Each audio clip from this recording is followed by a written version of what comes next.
Hello dear students, I hope आप लोग अच्छे होंगे और अच्छे से स्टडी कर रहे होंगे। मैं हूं संदीप शर्मा और मैं आप लोगों को लिए आज जो चैप्टर लेकर आया हूं उसका नाम है वेक्टर अलजेब्रा।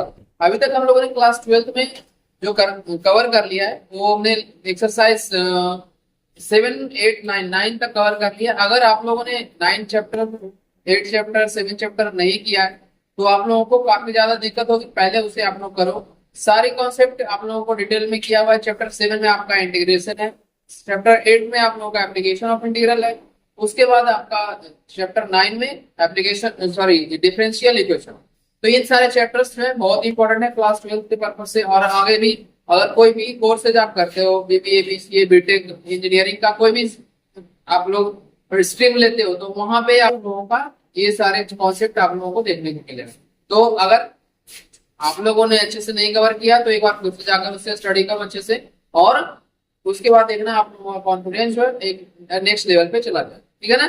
चलो वीडियो को स्टार्ट करने से पहले अगर आप लोग चैनल पर नए जुड़ो तो चैनल को एक बार लाइक कमेंट और सब्सक्राइब करना और अपने दोस्तों के साथ ज्यादा से ज्यादा शेयर करना। ठीक है। तो चलो इसी के साथ स्टार्ट करते हैं। इसके में वेक्टर अलजेब्रा में पढ़ना क्या क्या है पहले ये देखो। वेक्टर अलजेब्रा में सबसे पहले हमें पढ़ना है इसका डेफिनेशन। वेक्टर अलजेब्रा हमारा होता क्या है।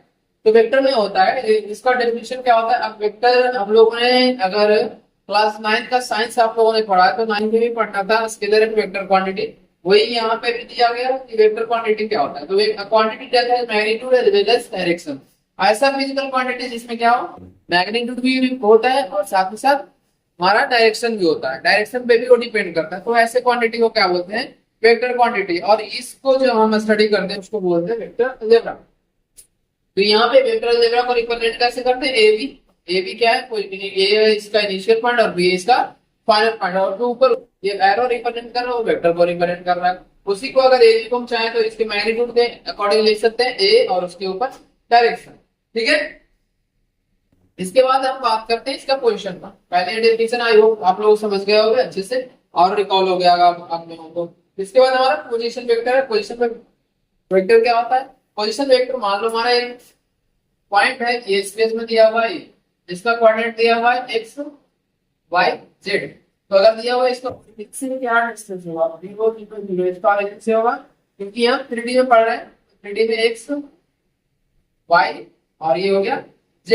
तो ये z पॉइंट को रिप्रेजेंट करेगा। तो इसका पोजीशन जो होगा यहाँ से यहाँ के बीच की डिस्टेंस होगा √x² plus y² plus z²। ये यहाँ पे रिप्रेजेंट किया गया है modulus of a equal to √x² plus y² plus z²।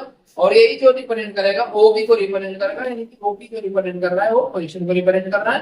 किसके पोजीशन को रिप्रेजेंट कर रहा है, तो यहाँ से 0 से लेकर पॉइंट O के बीच। ठीक है। इसके बाद जो नेक्स्ट हमारा फंक्शन वेक्टर का डायरेक्शन कोसाइन पढ़ना है। तो डायरेक्शन कोसाइन क्या है, ये सारे थ्योरेटिकल पार्ट है वेक्टर अलजेब्रा के। तो अगर ये आप लोग नहीं समझोगे तो आगे क्वेश्चन करने में आप लोगों को दिक्कत होगा। इसलिए छोटे छोटे पॉइंट्स जो है, छोटे छोटे कॉन्सेप्ट जो है आप लोग पहले समझ लो ताकि आगे कोई भी दिक्कत ना हो। नेक्स्ट जो हमारा है डायरेक्शन कोसाइन। डायरेक्शन कोसाइन क्या होता है, डायरेक्शन कोसाइन में हम लिखते हैं सबसे पहले इसमें तीन चीजें लिखा जाता है। कॉस अल्फा यानी कि ये हमारा जो कोऑर्डिनेट एक्सिस है ये, फिर याद लो ये यहाँ ले लो, या फिर हमारा 3D प्लेन में लोगे तो इस तरह से बनेगा और 3D प्लेन में ये इस तरह से बनेगा। तो यहाँ पे जो एक्स एक्सिस है, एक्स एक्सिस के साथ अगर हम मान लेते हैं अल्फा एंगल बन रहा है, वाई एक्सिस के साथ बीटा एंगल बन रहा है और जेड एक्सिस के साथ गामा एंगल बन रहा है। तो यहाँ कॉस अल्फा क्या होगा, x/r, और r क्या आएगा √x² plus y² plus z²। समझ गए बात को। इसके बाद इसको रिप्रेजेंट कैसे करें, कॉस अल्फा को हम l से रिप्रेजेंट करते हैं, यानी कि l जो रिप्रेजेंट कर रहा है direction cosine along x axis. बात समझ में आ गई। दूसरा क्या है, कॉस बीटा, यानी कि जो बीटा जो है y एक्सिस के साथ एंगल बना रहा है ये पॉइंट, यानी कि ये पॉइंट अगर y एक्सिस के साथ बीटा एंगल बना रहा है तो ये हमारा कॉस बीटा क्या होगा y/r। और r किस चीज को रिप्रेजेंट कर रहा है, इसके पोजीशन को रिप्रेजेंट कर रहा है, यानी कि मॉडुलस ऑफ r यानी कि √l² x² plus y² plus z² को रिप्रेजेंट कर रहा है। और इसको y/r लिखते हैं और यहाँ पे इसको cos beta equal to m लेते हैं। डन। इसके बाद तीसरा जो किया गया है हमारा, तीसरा जो है जेड एक्सिस के अलोंग इसका एंगल जो बन रहा है गामा एंगल बन रहा है। तो गामा ये हो गया और इसको क्या लिखते हैं, ये थोड़ा सा टेढ़ा कर देना ताकि हमको क्लियरिटी पाई और गामा में डिफरेंस थोड़ा सा पता लगे।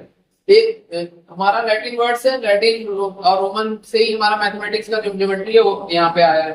तो ये कॉस गामा क्या रिप्रेजेंट करेगा, जेड अपॉन आर, और आर फिर से वही under root X square plus Y square plus Z square represent करेगा, और ये क्या होता है एल से रिप्रेजेंट किया जाता है। अब यहाँ पे एल एम एन जो रिप्रेजेंट करेगा वो कॉस अल्फा को रिप्रेजेंट करेगा, कॉस बीटा को रिप्रेजेंट करेगा और कॉस गामा को रिप्रेजेंट करेगा। तो ये अगर हम बात करें कि क्या ये चीजें डायरेक्शन कोसाइन को रिप्रेजेंट कर, अगर डायरेक्शन कोसाइन को रिप्रेजेंट कर रहा है तो यहाँ पे क्या होगा, L square plus M square plus L square equal to 1। तो ये नीचे लिखा हुआ है, आई होप आप लोगों को दिख नहीं रहा होगा, तो मैं यहाँ पे साइड पे लिख देना हूँ, यहाँ देखना L square plus M square plus M square equal to 1। ये प्रूफ भी कर सकते हो आप लोग, अगर इसको एल माने हो तो X square plus Y square plus Z square, और आर को क्या लिखे हैं under root X X square plus Y square plus Z. तो ये आप लोगों का ध्यान से करोगे तो हो जाएगा, ठीक है। अब ये प्रूफ भी आता है कि कैसे ये हमारा क्या L square plus M square plus N square 1 होगा, तो बिल्कुल होगा। तो अगर करके देखोगे तो आसानी से आप लोगों का हो जाएगा। और आर क्या रिप्रेजेंट कर रहा है, मैं यहाँ पर लिख दे रहा हूँ R equal to under root X square plus Y square plus Z square को रिप्रेजेंट किया, ठीक है। और ये वेक्टर का मॉडुलस डन। और आ रहा है जो डिस्टेंस दिखा रहा है ओरिजिन से इस पॉइंट पी का। अब जो नेक्स्ट है हमारा, ये अगर डायरेक्शन कोसाइन पोजीशन वेक्टर और वेक्टर का डेफिनेशन, ये तीन चीजें यहाँ पे क्लियर हो चुका है। आगे जो हमारा टाइप्स ऑफ वेक्टर पढ़ना है। टाइप्स ऑफ वेक्टर में सबसे पहले अगर हम बात करें तो जीरो वेक्टर होता है। जीरो वेक्टर एक को ही नल वेक्टर कहते हैं, या फिर वाइड वेक्टर भी कहते हैं। हम लोग सेट थ्योरी से तीनों नाम पढ़ते आ रहे हैं, तो वहां पे भी आप लोगों को ये चीजें पढ़ना था, नल सेट, वाइड सेट या फिर एम्प्टी सेट। तो यही जीरो सेट वही है। तो जीरो वेक्टर क्या होता है, एक ऐसा वेक्टर जिसका इनिशियल पोजीशन और फाइनल टर्मिनल पॉइंट दोनों अगर एक ही जैसा हो। मान लो यहाँ से स्टार्ट हो रहा है, इस पॉइंट पे स्टार्ट हो रहा है और इसी पॉइंट पे खत्म हो जा रहा है, ए जो है ए है, तो दोनों अगर एक ही है तो ये हमारा क्या बन के जाएगा, ये हमारा जीरो वेक्टर बन के आएगा। समझ गए बात को, यहाँ पे जीरो ये वेक्टर को रिप्रेजेंट कर रहा है ध्यान में। अब इसमें क्या है, अगर जीरो वेक्टर आप लोगों को समझ गए तो दूसरा हमारा है यूनिट वेक्टर। ये क्या है हमारा यूनिट वेक्टर। अब जैसा कि नाम से आप लोगों को समझ में आ रहा है, यूनिट मतलब क्या होता है ए। तो ऐसा वेक्टर जिसका मैग्नीट्यूड क्या होता है 1 यूनिट होता है, उसको क्या बोलते हैं यूनिट वेक्टर बोलते हैं। या फिर इसको डिफाइन करोगे a vector whose magnitude is unity is called vector. तो अगर हम बात करें कि कैसे ये पता लगेगा आप लोगों को, तो इसमें लिख सकते हो x 1i प्लस 0i 0 से इसको रिप्रेजेंट करते हैं, यानी p वेक्टर है। तो ऐसे इसका मैग्नीट्यूड अगर निकालोगे तो 1 आएगा। मतलब आगे और भी डिटेल में पढ़ना है, मैं समझाऊंगा आप लोगों को आगे चैप्टर जैसे से ये प्रोग्रेस करेगा, सारे कॉन्सेप्ट आप लोगों का क्लियर हो जाएगा कि जीरो वेक्टर क्या है, यूनिट वेक्टर क्या है। तो थर्ड है हमारा को इनिशियल वेक्टर है। को इनिशियल मतलब ऐसा दो वेक्टर, ऐसा दो या दो से अधिक वेक्टर जिसका इनिशियल पोजीशन है, जिसकी ओरिजिनेट कह सकते हो, जिसका कह सकते हो स्टार्टिंग पॉइंट सबका एक ही अगर होता है तो उसको क्या बोलते हैं को इनिशियल वेक्टर बोलते हैं। तो यहाँ पे क्या है को इनिशियल वेक्टर, मैं फिर से एक बार रिपीट कर दे रहा हूँ, two or more than two vectors having same initial points are called co-initial vectors। इसका मतलब क्या हुआ कि दो या दो से अधिक वेक्टर जिसका इनिशियल पोजीशन क्या है सेम होता है, उसको क्या बोलते हैं को-इनिशियल वेक्टर। इसका अगर डायग्राम में बताऊं आपको, तो मान लो यहाँ पे छोटा सा इसका ओरिजिन से निकल रहा है ए बी सी ऐसे, यहाँ पे पी क्यू आर है, तो ओ पी और O Q and O R, ये तीनों क्या कहलाएगा को इनिशियल वेक्टर्स कहलाएंगे। यहाँ पे समझ में आ गई बात, क्योंकि तीनों वेक्टर ओरिजिन से स्टार्ट हो रहा है। फिर नेक्स्ट हमारा है कोलिनियर वेक्टर्स। कोलिनियर मतलब क्या होता है, टू और more vectors are said to be collinear if they are parallel to the same line and irrespective to their magnitude and direction. मतलब एक ही लाइन के दोनों अगर पैरेलल है तो उसको क्या बोलेंगे कोलिनियर पॉइंट्स। कोलिनियर पॉइंट्स हम लोग ऑलरेडी पढ़ चुके हैं। कोलिनियर वेक्टर्स सेम तरीके से होगा। हम लोग 11th क्लास में पढ़े थे, 10th क्लास में पढ़े थे, कोलिनियर प्रूव करना, वही चीज यहाँ पे भी दिया गया। इसके बाद हमारा जो लास्ट एक रह जाता है इक्वल वेक्टर्स। इक्वल वेक्टर जैसा कि नाम से है कि दो वेक्टर इक्वल होगा तब, और इक्वल होने का कंडीशन क्या होता है ये बस आप लोगों को ध्यान में रखना। तो इक्वल वेक्टर्स क्या होता है, तो दो से अधिक वेक्टर जिसका मैग्नीट्यूड सेम हो और साथ में साथ डायरेक्शन भी सेम होना चाहिए। अगर डायरेक्शन अलग होगा तो निगेटिव वेक्टर हो जाएगा, लेकिन अगर डायरेक्शन भी सेम है और उसका मैग्नीट्यूड भी सेम है तो दैट इज द कौन सा इक्वल वेक्टर कहलाएगा। ये सारे के सारे क्या है टाइप्स ऑफ वेक्टर्स हैं। तो ये जो मैं बोर्ड पे लिख चुका हूँ उसे आप लोग एक बार नोट डाउन कर लो। इसके बाद हम आएंगे क्वेश्चन जो है एक्सरसाइज जो है उसके क्वेश्चंस पे, तो आसानी से आप लोगों का हो जाएगा। समझ गए? एक्सरसाइज जो है बहुत आसान है। अगर आप लोगों ने नहीं किया है तो आप लोग यहाँ पे देख सकते हो कि कैसे होगा और समझने की कोशिश कर सकते हो, क्योंकि ये जो वेक्टर का फर्स्ट एक्सरसाइज है वो आप लोग क्लास 9th पे आधारित है, 9th के क्वेश्चन कॉन्सेप्ट पे आधारित है।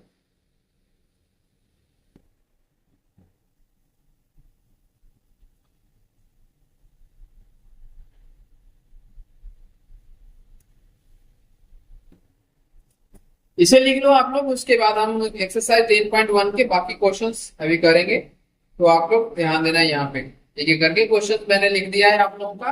क्वेश्चन नंबर 1 से लेकर 4 तक, बाकी जो क्वेश्चन नंबर 5 है वो ट्रू फॉल्स बेस्ड क्वेश्चन है, तो वो क्वेश्चन आप लोगों को खुद से करना है घर पे। बाकी क्वेश्चन नंबर 1 से लेके 4 तक मैं यहाँ पे अभी आप लोगों को बता रहा हूँ। क्वेश्चन बहुत इजी इजी है, तो आई होप आप लोग आराम से कर लोगे, कहीं भी कोई दिक्कत नहीं आएगा। ठीक है, चलो इसको मैं मिटा रहा हूँ इस तरफ, और इसके बाद हम देखते हैं सोल्यूशन। एक्सरसाइज 10.1 के क्वेश्चन नंबर 1 से लेके क्वेश्चन नंबर 4 तक। ठीक है ना। अब सबसे पहले फर्स्ट क्वेश्चन हमारा है, क्या दिया गया है आप लोग एक बार पढ़ना और समझने की कोशिश करना। क्वेश्चन जो है बहुत आसान है, कहीं भी आप लोगों को इस पर डाउट नहीं होना चाहिए क्या दिक्कत है, बिल्कुल आसानी से आप लोग कर सकते हो अगर थोड़ा सा डायरेक्शन का सेंस आप लोगों को है तो। अदरवाइज यहाँ पे मैं बता रहा हूँ, यहाँ पे ध्यान देना। क्वेश्चन फर्स्ट कह रहा है, represent graphically the displacement of 40 kilometre 30 degree east of north. मतलब ईस्ट ऑफ नॉर्थ का मतलब क्या होगा, यहां से ध्यान देना। ये जो हमारा ग्राफ बनेगा किस तरीके से बनेगा, पहले हमारा डायरेक्शन आप लोगों को पता है कि क्या होता है, ये होता है north south east and west. ठीक है, इसके बाद हमारा क्या होगा, इसमें पूछा गया गया है आप लोगों से 40 kilometre 30 degree east of north, यानी कि सब नॉर्थ से ईस्ट 40 किलोमीटर क्या है इस डायरेक्शन में है, यानी कि ये जो लाइन रिप्रेजेंट करेगा ये 30 डिग्री का रिप्रेजेंट करेगा, और ये जो आपका रिप्रेजेंट कर रहा है ये 40 किलोमीटर को 10 20 30 और 40, यानी कि ये 40 किलोमीटर को रिप्रेजेंट कर रहा है। और ये जो इस तरह से हम डायरेक्शन दिखा रहे हैं, ये हमारा क्या है, इसका ईस्ट ऑफ नॉर्थ डायरेक्शन बता रहा है। तो ये हमारा क्या बन गया, क्वेश्चन नंबर फर्स्ट का ग्राफ बन गया। तो इसको नोट डाउन कर लो आप लोग।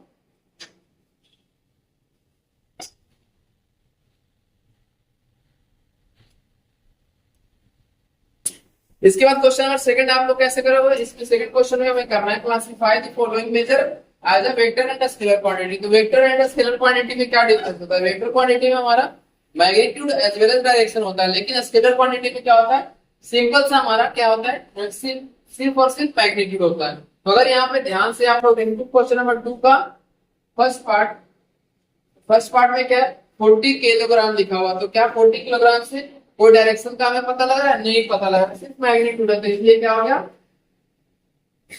स्केलर क्वांटिटी हो गया।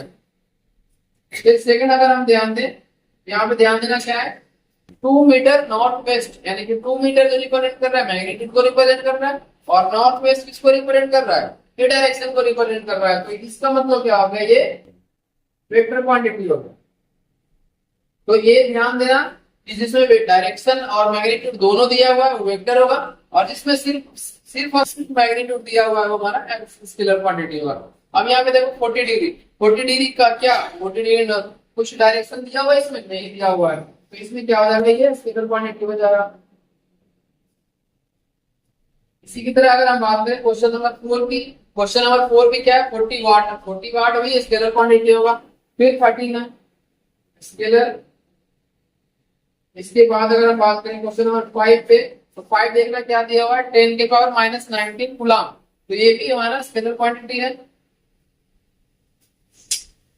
Scalar quantity. एंड एक लास्ट में क्वेश्चन नंबर 6 सेकंड का 20 मीटर पर सेकंड स्क्वायर। अब यहाँ ध्यान देना 20 क्या है मैग्नीट्यूड है, और ये क्या बताता है मीटर पर सेकंड स्क्वायर, क्या बता रहा है कि ये स्केल क्या है, एक्सेलरेशन का ऐसा यूनिट दिया हुआ है। तो ये अगर ये एक्सेलरेशन को रिप्रेजेंट कर रहा है तो इसका मतलब क्या होगा, ये हमारा वेक्टर क्वांटिटी होगा। समझ गए? तो ये चीज थोड़ा ध्यान देना कि कैसे होगा। चलो इसके बाद हम देखते हैं क्वेश्चन नंबर थर्ड। पहले इसको लिख लो आप लोग जल्दी से।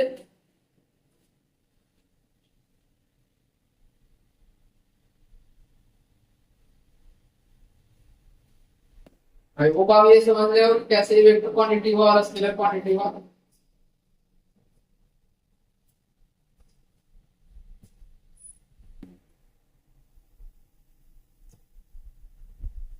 अब जो नेक्स्ट है उसमें भी हमें क्या बताना है कि स्केलर क्वांटिटी है या फिर वेक्टर क्वांटिटी है। तो टाइम पीरियड हमारा स्केलर क्वांटिटी है, डिस्टेंस भी स्केलर क्वांटिटी है। फिर फोर्स की अगर बात करें तो फोर्स वेक्टर क्वांटिटी होता है, वेलोसिटी भी वेक्टर क्वांटिटी होता है, और वर्क डन भी क्या होता है हमारा स्केलर क्वांटिटी। तो जल्दी से इसको लिख लो, फिर हम मिटा रहा हूं और देखते हैं क्वेश्चन नंबर थर्ड। यहाँ पे देखना क्वेश्चन नंबर थर्ड में क्या है। थर्ड का फर्स्ट जो है यहाँ पे ध्यान दो, थर्ड का फर्स्ट है टाइम पीरियड। तो टाइम पीरियड हमारा क्या होता है स्केलर क्वांटिटी। क्यों स्केलर क्वांटिटी होता है? क्योंकि सिर्फ और सिर्फ इसमें मैग्नीट्यूड होता है। दूसरा हमारा डिस्टेंस है, डिस्टेंस क्या रिप्रेजेंट करता है स्केलर क्वांटिटी को रिप्रेजेंट करता है। ये अगर आप लोग 9th क्लास में पढ़े हो तो ये यहाँ पे आप लोगों को होगा कि वेक्टर क्वांटिटी क्या होता है और स्केलर क्वांटिटी क्या होता है। इसके बाद हमारा फोर्स क्या होता है, फोर्स हमारा वेक्टर क्वांटिटी होता है क्योंकि इसमें मैग्नीट्यूड भी होता है और डायरेक्शन भी होता है। फिर नेक्स्ट जो हमारा वेलोसिटी, वेलोसिटी क्या होता है एक वेक्टर क्वांटिटी होता है क्योंकि वेलोसिटी हमारा डायरेक्शन पर डिपेंड करता है और इसमें मैग्नीट्यूड भी होता है। ठीक है, और लास्ट में हमारा एक रह गया वर्क डन। वर्क डन क्या है, एक स्केलर क्वांटिटी है क्योंकि ये डायरेक्शन पे डिपेंड नहीं करता है। इसको जल्दी से लिख लो। ये हमारा हो गया क्वेश्चन नंबर थर्ड का क्वेश्चन नंबर 5। पांचों पार्ट मैंने कर दिया। अब नेक्स्ट एक रह गया लास्ट क्वेश्चन, वो कैसे होगा आप लोग ध्यान दो।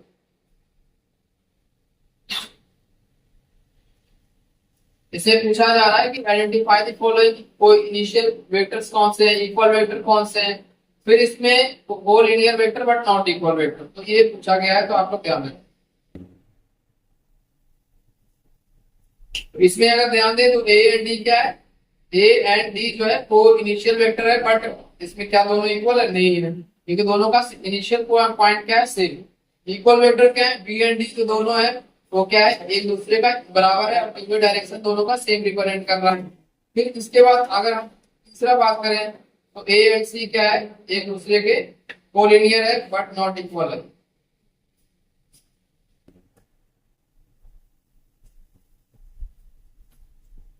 चलो बता दो मैं इसको जल्दी से।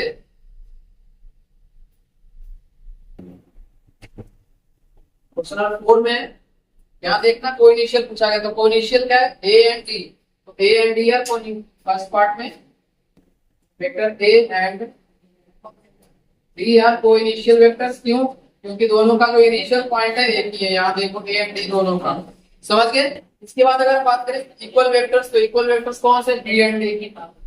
बी एंड डी दोनों क्या है इक्वल वेक्टर्स है, vector B and vector T. क्योंकि देखो यहाँ पे दोनों का मैग्नीट्यूड भी सेम है बट डायरेक्शन भी सेम होना चाहिए। तो डायरेक्शन सेम है तो ये क्या हो गया, दोनों आपका बराबर हो गया। थर्ड में अगर हम बात करें तो ये क्या हो गया, कोलिनियर बट नॉट इक्वल। तो ए एंड सी होगा, क्यों? क्योंकि कोलिनियर है बट आपस में बराबर नहीं है, दोनों का मैग्नीट्यूड अलग अलग है। समझ गए, ए एंड सी ये दोनों का डायरेक्शन अलग दिया हुआ है, यहाँ पे ध्यान रखना। तो चलो इसको एक दूसरे के पैरेलल भी दिया हुआ है, तो ये हमारा क्या हो गया, को लीनियर बट नॉट इक्वल। ये क्यों है, because although they are parallel their direction are not the same. दोनों का ए और डी का जो है, ए और सी का जो डायरेक्शन है पर सेम नहीं है। ठीक है,